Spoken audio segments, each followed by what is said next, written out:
So hello guys, samahan niyo pa akong kumain dahil wala yung mga amo ko, kaya nag-bake ako ng isang potato at saka isang chicken at nag-fry na rin ako ng green vegetables.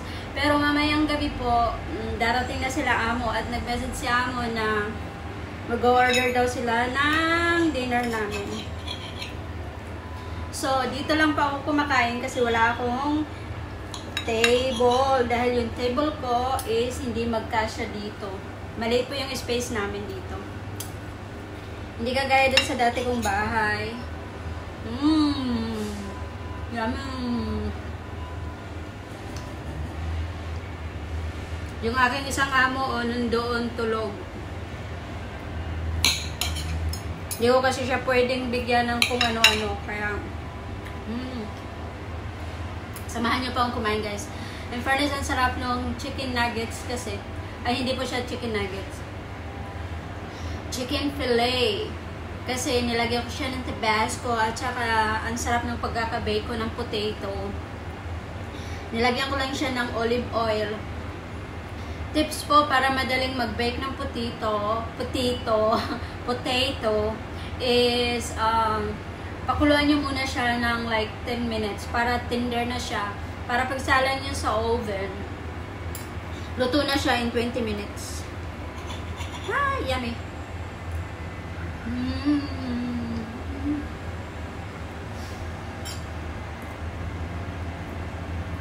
Itong green vegetables, frinay ko siya sa oyster sauce. So we need to be healthy.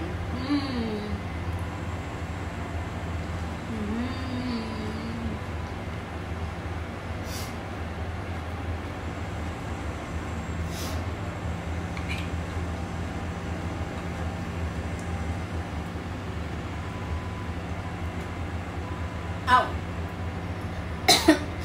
Ang hirap lunok eh.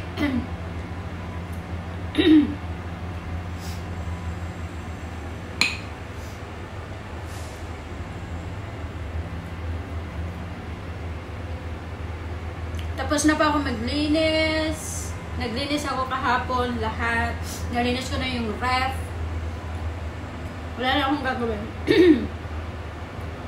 Kaya isi-isi na si Inday.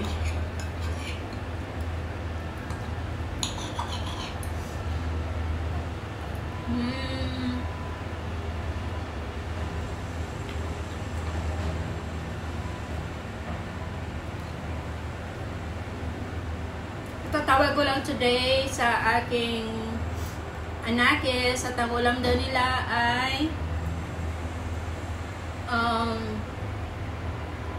sinabawang isda at saka prito.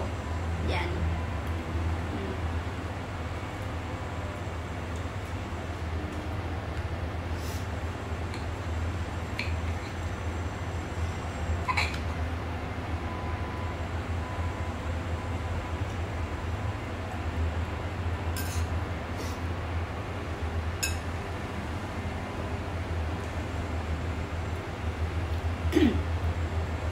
Nalulunok ko na ngayon yung pagkain ko kasi si nanay nandun na sa amin nakatira. So, alam kong hindi na si nanay magugutom. Hindi na siya maghahagilap kung saan-saan ang kanyang kakainin. At least po, napapayag ko si nanay na sa akin na siya tumira. Silang dalawa nung autism kong kapatid. Kasi, sabi ko kay nanay, kung papadalhan ko pa siya, hindi ko na kaya yung split na allowance. So, ang sa akin is mag-stay siya sa bahay dahil kung ano yung kinakain ng anak ko, yun na rin yung kakainin niya. Yung allowance, bali sila na magsasalo-salo kasi 3 lang naman sila. So, masaya ako dahil si nanay talaga nag-stay na sa akin. Alam kong hindi na siya magugutom. Kaya ito, nakakakain na ako ng mabuti. Yan. May sakit na kasi si nanay, kaya gusto ko siyang makatikim ng ginhawa habang siya ay nabubuhay pa. Yun ang sabi ko kay nanay na habang kaya pa niya, gusto kong matikman niya yung ginhawa ng buhay, hindi yung puro kahirapan lang na ultimo kape, papangutang, pagkatapos hindi siya pauutang, hindi ba ang sakit noon? Tapos, Yung bahay kasi namin doon sa bundok is sira talaga at hindi ko na po kayang ipaayos. So ang sabi ko kay nanay, tumira sa bahay kasi kung doon sa kanya is napaka-miserable po ng kalagayan ng nanay ko at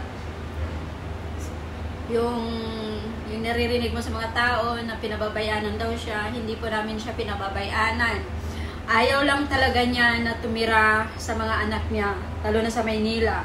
Which is naiintindihan ko naman si nanay dahil nga mahirap yung nakikitira lang. Pero butit napapayag ko si nanay na sa anak ko tumira kasi mag-isa lang naman yung anak ko sa bahay. Kaya eto, okay na ako. Pinapayagan ko na lang siyang dumalaw-dalaw doon sa bundok. Dahil mahal na mahal talaga ni nanay yung bundok. At saka, masaya ako kasi yung autism kong kapatid, dati ayaw rin niyang umalis doon sa bahay. Kahit nga yung wala siyang kasama, tapos kukunin ng isa kong kapatid sa gabi, ayaw niya. Kasi doon lang siya talaga matutulog. Pero ngayon, nandun na siya sa bahay ko. Ayaw na niyang umuwi sa bundok. Sabi niya hindi na siya uuwi doon sa bahay nila. Dito na lang daw siya kay Ian. Tinatawagan ko po siya, kinakausap ko siya kasi minsan, yung ayaw niyang kumain ng ilang araw, 3 araw, tapos hindi kumakain, hindi umiinom. So sabi ko sa anak ko, bigay yung water bottle na yung kulay orange. Yun, umiinom siya doon at saka pag sinabi kong umiinom siya. At sinasabi ko rin sa nanay ko na kapag nagsumpong siya, halimbawa, ayaw niya halimbawa yung ayaw niyang kumain, ayaw niyang uminom, huwag pilitin, antayin siya mag-calm down. Kasi kapag pinilit mo siya, doon na siya nagwawala. So mahirap po talaga yung ganun na may autism. Nag-iiba yung behavior nila. Pero sa ngayon, okay na kasi nandun siya sa amin at nasanay na siya sa city. Yan. So hindi na ako mag-aalala na si nanay walang kinakain dahil alam ko kumakain na si nanay ng tama sa oras. Ang hirap kaya dahil may sakit po ang nanay ko. Hindi natin alam hanggang kailan na lang tayo dito sa mundo, lalo na yung nanay ko. Hindi ko alam hanggang kailan na lang siya dito sa mundo, kaya sinisikap kong ibigay yung best sa kanya. Yung, alam mo, yung buhay na hindi niya naranasan noon. Kasi mahirap lang po talaga kami. Napakahirap.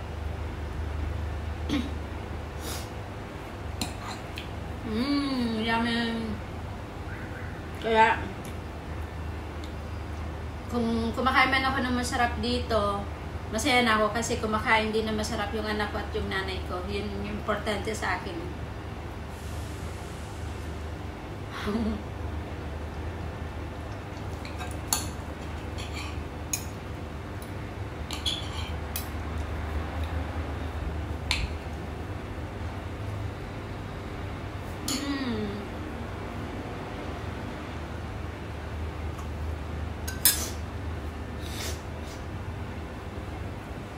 Kaya kayo guys, kung may nanay pa kayo, padaman nyo sa kanya na mahal nyo siya. Kasi yung mga sinaunang nanay, mga ignorante kagaya ng nanay ko. Kaya sinasabi ko sa kanya na mahal ko siya, ayoko siyang maghirap, ayoko siyang kung saan parang humahagilap ng kakainin niya. Gusto ko mag-destina siya sa bahay, sabi ko kapag nag-asawa naman ako hindi naman ako titira doon sa bahay. Doon ako sa asawa ko titira, char. May balak mag-asawa. May asawa na po talaga ako.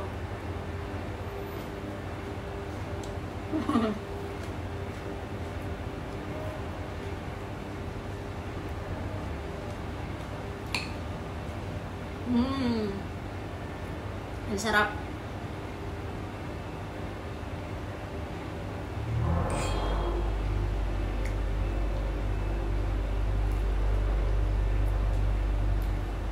Itong pagkain na to kapag inihain mo sa Pilipinas, sasabihin nila merienda lang. Kasi, ang tunay na pagkain sa Pilipinas is kanin at saka ulam. Pag ito, sasabihin nila merienda lang. My gosh!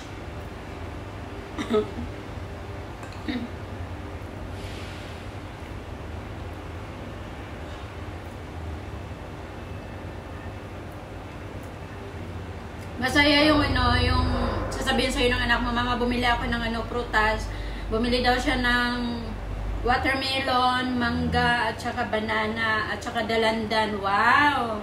Talagang binubusog niya si nanay sa bahay.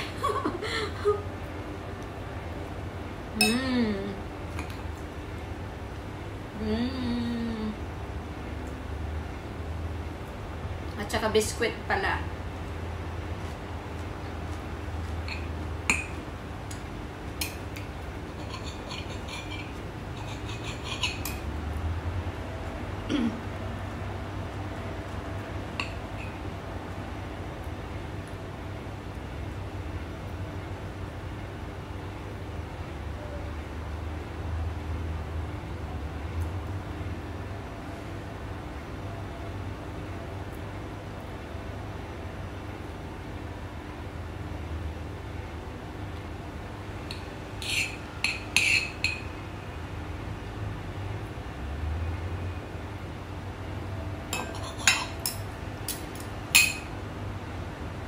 Mukbang alone ito guys, mukbang alone.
So guys, thank you for watching.